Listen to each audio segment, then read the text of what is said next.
ఓం నమః శివాయ. ఓం నమో నారాయణాయ.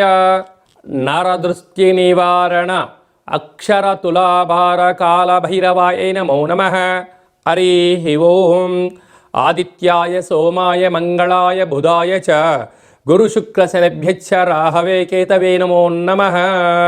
ఓం కాళకాలాయ విద్మహే కాళాతీతాయ ధీమహి తన్నో కర్మ నివారణ నరదృష్టి నివారణ కాళభైరవాయ నమో నమః. హరి ఓం. మా ఛానల్కి స్వాగతం. చూస్తున్న వీక్షకులకు ప్రేక్షకులకు ప్రియ కాళభైరవ భగవద్బంధులకి స్వాగతం పలుకుతూ సనాతన ధర్మ సంరక్షకులకి అలాగే జ్యోతిష అభిమానులకు అందరికీ కూడా ముందస్తుగా తెలుగు ఉగాది పండగ శుభాకాంక్షలు. శ్రీ విశ్వావసునామ సంవత్సరంలో అందరికీ శుభాన్ని, జయాన్ని, లాభాన్ని, ఆయురారోగ్యాలు ప్రసాదించాలని మనసారా కాళభైరవ స్వామి వారిని వేడుకుందాం. ద్వాదశ రాశుల్లో గ్రహ గమనాలు వీక్షింపచేద్దాం. వృషభ రాశిలో దేవగురు బృహస్పతి సంచార స్థితి, కన్యరాశిలో కేతు సంచార స్థితి, మీనరాశిలో శని రాహుల సంచార స్థితితో ఉగాది పండగ ప్రారంభం అవుతుంది. అది ఏ కాకుండా ఈ సంవత్సరము మనకు మే నెలలో రాహుకేతులు మారడం, అలాగనే దేవగురు బృహస్పతి మిథున రాశిలోకి సంచారం చేయడం జరుగుతుంది. శ్రీ విశ్వావసునామ సంవత్సర పంచాంగ శ్రవణ మహోత్సవ కార్యక్రమంలో మిథున రాశి వారికి ఎలా ఉండబోతుందో ఈ వీడియోలో సవివరంగా సంపూర్ణంగా తెలుసుకుందాం. మిథున రాశిలో ఏ నక్షత్రాలు వస్తాయనగా మృగశిర నక్షత్రంలోని 3వ పాదం, 4వ పాదం, ఆరుద్ర నక్షత్రంలోని 4 పాదాలు, పునర్వసు నక్షత్రంలోని 1, 2, 3 పాదములు కలిపితే మిథున రాశి. అలాగనే చాలామందికి పుట్టినటువంటి కాల సమయంలో డేటా బర్త్లో లేనటువంటి వారికి పేరు యొక్క మొదటి అక్షరాన్ని అనుసరిస్తూ ఆ రాశిని తెలుసుకునే ప్రయత్నం చేద్దాం. కా, కి, కు, ఖం, అజ్ఞ, చ, కే, కో, హ అక్షరాల వారందరూ మిథున రాశి జాతకులే. మిథున రాశి యొక్క అధిపతి బుధ భగవానుడు. ఈ సంవత్సరం రాజు రవి అయితే అనేక రకాలమైన కీలకమైన పదులన్నీ కూడా బుధుడి యొక్క చేతుల్లో ఉన్నాయి. సస్యాధిపతి, పురోహితాధిపతి, గ్రామాధిపతి, రాష్ట్రాధిపతి, అనేక రకాలమైనటువంటి విదేశాంగాధిపతి కూడా బుధ భగవానుడే. కనుక మిథున రాశి వారికి గత 18 సంవత్సరాలుగా ఎదురు చూస్తూ ఉండబడినటువంటి ఇప్పుడు శుభ సమయం ఆసన్నమైంది అని చెప్పి గుర్తుపెట్టుకోగలగాలి. 12 ఏళ్ల తర్వాత దేవగురు బృహస్పతి రాశిలోకి రావడం, 18 సంవత్సరాల తర్వాత కేతు భగవానుడు 3వ స్థానంలోకి రావడం, 18 సంవత్సరాల తర్వాత రాహు భగవానుడు 9వ స్థానంలో సంచారం చేయడం, 30 సంవత్సరాల తర్వాత శని భగవానుడు మీనరాశిలో సంచారం చేయడం అనేటువంటి ఇవంతనూ ఓవరాల్గా చూసినట్లయితే మిథున రాశి వారి ఆలోచనకు, మిథున రాశి వారి యొక్క హార్డ్ వర్క్కు, మిథున రాశి వారి యొక్క సమయస్ఫూర్తికి కోట్లు సంపాదించబోతున్నారు. వీరి యొక్క ఆదాయ వ్యయాలు కూడా అలాగనే ఉన్నాయి. ఒక్కసారి మనం గమనించినట్లయితే ఆదాయం 14, వ్యయం 2.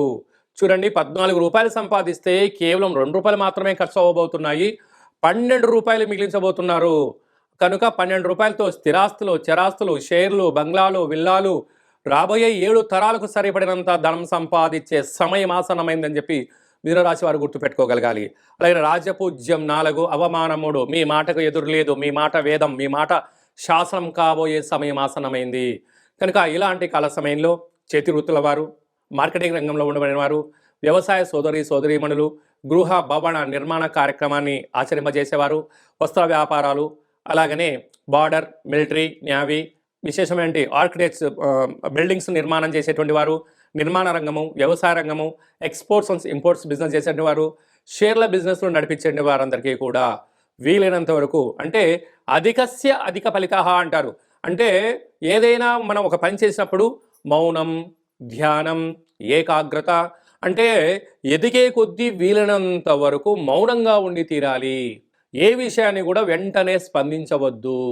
వీలైనంత వరకు ప్రతి విషయాన్ని కూడా మీరు వీలైతే ప్రతిరోజులో 1 గంట 2 గంటలు కానీ మౌనానికి కేటాయించండి. చూడండి, ఈ మధ్యకాలంలో మనకు ఫోన్లు వచ్చాయి, వాట్సాప్ వచ్చాయి, టీవీలు వచ్చాయి, ఎన్నో రకాలుగా వచ్చాయి. కానీ ఒక వ్యక్తి మౌనంగా ఉండలేని పరిస్థితి ఉంటుంది. ఇవన్నీ కోట్లు సంపాదించగలగాలి. సంపాదించడం ఒకవైపు అయితే వాటిని నిలబెట్టుకొని స్థిరచరాస్తులుగా మార్చుకొని నీవు నీ కుటుంబ తరాలు 7 తరాలు అనుభవించగలగాలనే మేనేజ్మెంట్ అనేది చాలా గొప్ప విషయం. మనం ఈ మధ్యకాలంలో ఒక చిన్న విషయం, ముంబైలో ఒక స్కూల్ మాస్టర్ గారికి ఒక 5 కోట్ల రూపాయలైనటువంటి లాటరీ తగిలింది. వచ్చింది, తను ఎంతో సంతోషించాడు. కేవలం 2 సంవత్సరాలు తిరిగే లోపల మళ్ళీ తను తిరిగి ఎక్కడికి వచ్చాడు? మళ్ళీ ట్యూషన్లే చెప్తున్నాడు. అదృష్టం తలుపు తట్టింది, కానీ దాన్ని నిర్వహణలో వ్యసనానికి గురైపోయి, ఎలాంటి వ్యసనం? కీర్తి. అంటే అనేక ఎన్జిఓస్ వాళ్ళు, సంఘాల వాళ్ళు పిలిచి వీళ్ళు పిలిచి శాలువలు కప్పి సన్మానం చేస్తే అనవసరమైనటువంటి డొనేషన్లు ఇవ్వడం వలన తను ఎక్కడి నుంచి తన జీవితాన్ని ప్రారంభించాడో మళ్ళీ తిరిగి అక్కడికే రావడం జరిగింది. కనుక మిథున రాశి వారికి కీర్తికాంక్ష చాలా ఉంటుంది.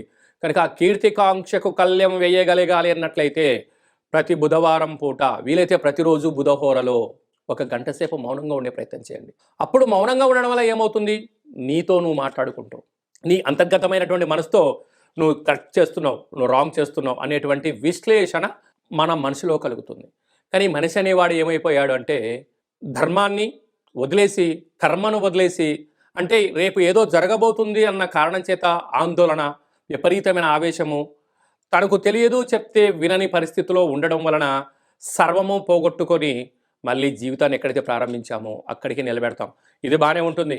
కానీ రోగాలు, వ్యాధులు, ప్రమాదాలు, ఆటంకాలు, పోలీస్ స్టేషన్లు, కోర్టు మెట్లు అనేటువంటివి ధర్మాన్ని వీడితే నిన్ను కబలిస్తాయి. ధర్మబద్ధంగా ఉన్నంత వరకే ఆ భగవంతుడి యొక్క వృక్ష నీడలో మిథునరాశి వారు ఉంటారు.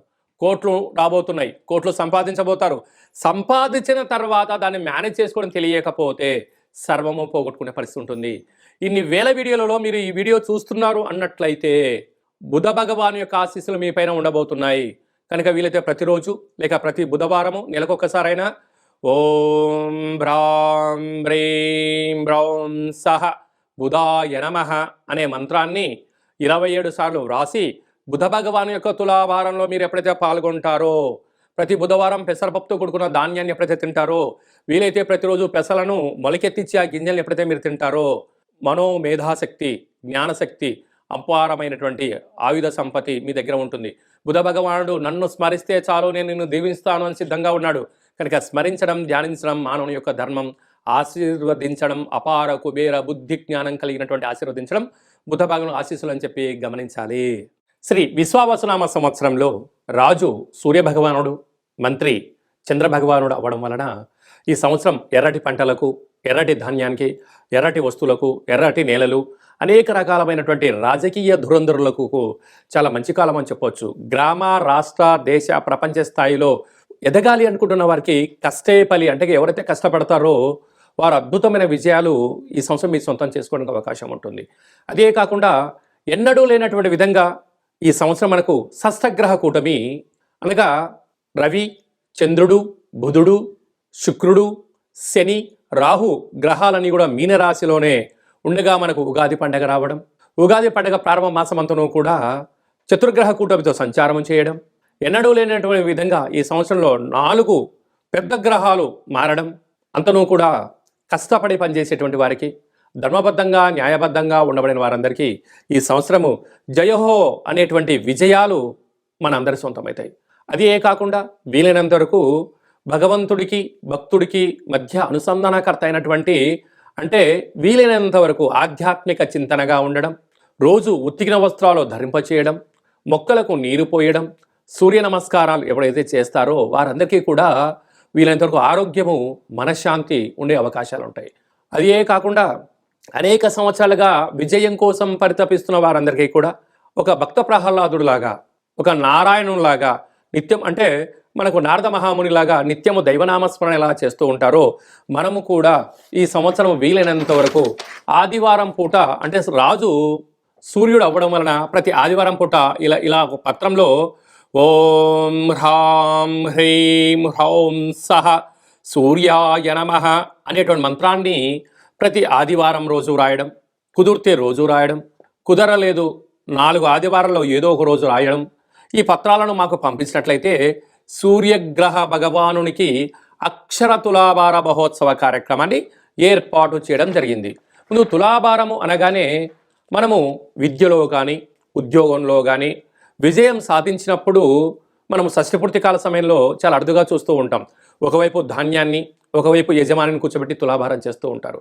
కళవు వెంకటనాయక అనే వెంకటేశ్వర స్వామి యొక్క దేవాలయంలో రూపాయి బిళ్ళలతో తులాభారం చేస్తారు. ఎందుకు? లక్ష్మీ కటాక్షం కోసం, 7 తరాలు కూర్చొని తిన్నా తరగనంత ఆస్తి ఐశ్వర్యం కోసం అక్కడ తులాభారం చేస్తూ ఉంటారు. తెలంగాణ రాష్ట్రంలో గిరిజన జాతర అయినటువంటి సమ్మక్క సారక్క దేవాలయంలో బెల్లంతో తులాభారం చేస్తారు. ఎందుకు చేస్తారని అంటే అమ్మవారి యొక్క ఆశీస్సుల కోసం. అందుకే మనం తెలంగాణలో బెల్లాన్ని బంగారం అని చెప్పుకుంటూ ఉంటాం. అలాగనే మధురలో కృష్ణ పరమాత్మునికి వెన్నతో తులాభారం చేస్తూ ఉంటారు. అయితే చూడండి, మార్వాడి చూడండి, చిన్న జీవనాన్ని ప్రారంభించి కొద్ది కాలం కాగానే వాళ్ళు అపార కుబేర సంపన్నులుగా జీవనాన్ని పొందుతూ ఉంటారు. ఈ విధంగా మన అందరికీ కూడా ఐశ్వర్యం కోసం, యోగం కోసం ప్రతి ఆదివారం పూట సూర్యుడికి, ప్రతి సోమవారం పూట చంద్రుడికి, మంగళవారం కుజుడికి, బుధవారం బుధ భగవానునికి, గురువారం గురు భగవానునికి, శుక్రవారం శుక్ర భగవానునికి, శనివారం శని భగవానునికి, రాహు భగవానునికి, కేతు భగవానునికి ఎవరికి ఏ దోషమైతే ఉందో వారితో ఇలా పత్రం రాయించి ఈ పత్రాలంతా కూడా భగవంతుణ్ణి, ఆ నవగ్రహాల భగవంతుణ్ణి తులాభారంలో ఏర్పాటు చేసి మీ పేరున పూజ చేసి మీకు ప్రసాదంగా నరదృష్టి నివారణకు సంబంధించినటువంటి ప్రసాదాన్ని తమకు అందజేయడం జరుగుతుంది. కనుక కలియుగ కాలంలో వెంకటేశ్వర స్వామిని స్మరిస్తే ఎలా యోగం కలుగుతుందో, విజయాలు కలిగిన తర్వాత పెద్దలను ఎలా దర్శించుకుంటామో, నామ ఇతి మంత్రియత, నామాన్ని స్మరించడం వలన మనకు మనశ్శాంతి, ఆయువృద్ధి, జ్ఞానవృద్ధి కలుగుతూ కోపతాపాలకు దూరంగా ఉండేటువంటి పరిస్థితి ఉంటుంది. కనుక ఆదిత్యాయ సోమాయ మంగళాయ బుధాయ చ గురు శుక్ర శనిభ్యచ్చ రాహవే కేతవే నమో నమః అనే మంత్రాన్ని మనం ప్రతిరోజు చెప్పుకుంటూ ఉంటాం. అలాగే ఆదివారం పూట సూర్యుడు, సోమవారం చంద్రుడు, ఇట్లా 7 రోజులకు 9 గ్రహాలను స్మరించడం, ధ్యానించడం, వ్రాయడం, తులాభారంలో పాల్గొనడం వలన సకల గ్రహ దోషాలు తొలగి ఈ శ్రీ విశ్వావసునామ సంవత్సరం అంతను కూడా రాజు సూర్యభగవానుడు అవ్వడం వలన రాజుగారి ఆశీస్సులు మన పైన ఎప్పుడైతే ఉంటాయో అన్నింటా విజయాలు, ఎక్కడికి వెళ్ళినా మనకు రాజ్య పట్టాభిషేకాలు, మనకు రాజగౌరవాలు ఎలా దక్కుతూ ఉంటాయో కేవలం నామాన్ని స్మరించడం వలన, వ్రాయడం వలన మనందరికీ ఇలాంటి యోగం కలుగుతుంది. కనుక అలా రాయాలి అనుకుంటున్న వారందరూ ఈ కింద మనం సంప్రదించినట్లయితే మీకు కూడా వాట్సాప్ ద్వారా ఈ యొక్క రాసేటువంటి పత్రాన్ని ఫార్వర్డ్ చేయడం జరుగుతూ ఉంటుంది. మీవన్నీ కూడా రాసి మళ్ళీ ఫోటో తీసి వాట్సాప్లో పంపిస్తే వీటిని జిరాక్స్ తీసి తులాభార కార్యక్రమంలో ఏర్పాటు చేయించి మీకు వీడియో కాల్ ద్వారా చూపించి భగవంతుడి యొక్క ఆశీస్సులు పొందడానికి అన్ని ఏర్పాట్లు చేస్తున్నాయి. కనుక మనం అందరము కూడా దైవనామాన్ని స్మరణ చేద్దాం, ధ్యానిద్దాం, భగవంతుడి ఆశీస్సులు పొందుదాం, సంపూర్ణ ఆరోగ్యవంతులు అవుతామని చెప్పి వచ్చిన విన్నపం. ఇంకను శ్రీ విశ్వావసునామ సంవత్సరంలో అద్భుతమైన మన విజయం సాధించగలగాలి అన్నట్లయితే ఈ యొక్క పాత్ర కంచు పాత్ర. అంటే కంచు మోగినట్టు కనకము మోగదు గదరాసుమతి అని ఎలా చెప్పుకుంటామో ఈ యొక్క కంచు పాత్రను మనం ఇంట్లో పెట్టుకొని ఇది శ్రీ కాళభైరవ అక్షయ పాత్ర అంటారు. అక్షయము అనగా నశించబడినటువంటిది.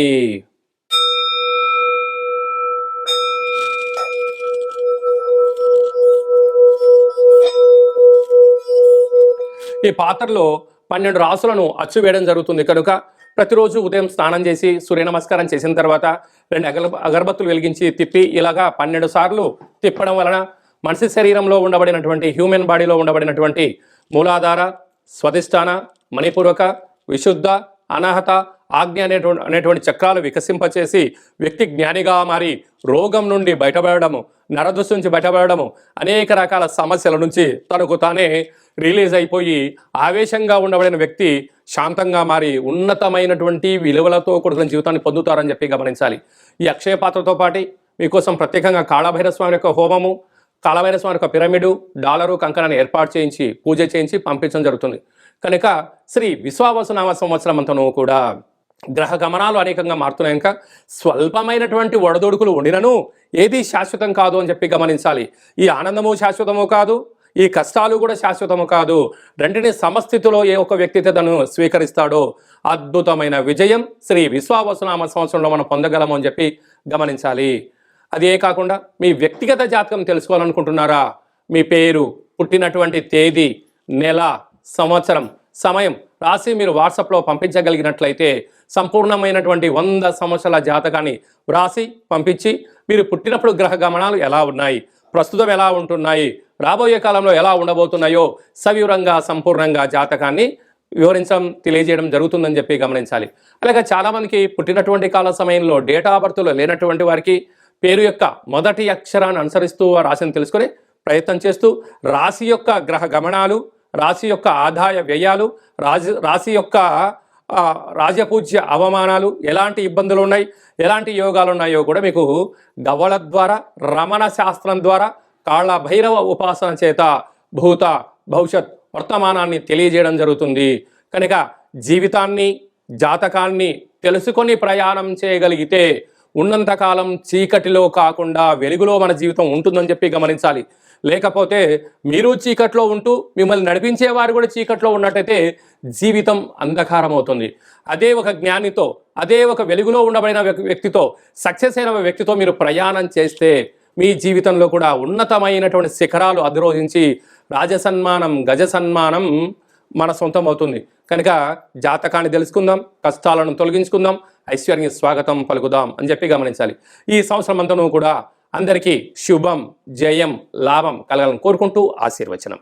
ఓం శతమానం భవతి శతాయు పురుష సతేంద్రియ ఆయుష్యేవేంద్రియే ప్రతిష్టతి ధనం ధాన్యం బహుపుత్రలాభం శత సంవత్సరం దీర్ఘమాయు లోకా సమస్తా సుఖినో భవంతు సర్వం శివార్పణమస్తు. శ్రీ విశ్వావసునామ సంవత్సరాంతం నిత్యం శాంతిరస్తు, వృద్ధిరస్తు, తుష్టిరస్తు, అవిఘ్నమస్తు, ఆయుష్యమస్తు, ఆరోగ్యమస్తు. లోకా సమస్తా సుఖినో భవంతు. సర్వం కాళభైరవ దేవతార్పణమస్తు. హరి ఓం. ఈ వీడియో మీకు నచ్చినట్టయితే లైక్ చేయండి, షేర్ చేయండి. మేము చేస్తున్న ఆధ్యాత్మికమైన వీడియోలు అందరికన్నా ముందు మీరు చూడాలి అన్నట్టయితే గంట సింబల్ ప్రెస్ చేయండి, అలాంటి బటన్ కూడా తెలియచేయండి. మీరు ఎవరి క్షేమాన్ని కోరుకుంటున్నారో లేక మీ క్షేమాన్ని గురించి ఎవరైతే ఆలోచన చేస్తున్నారో ఈ భక్తి సమాచారాన్ని చేరవేసి భగవంతుడు ఆశీస్సులు పొందగలరు.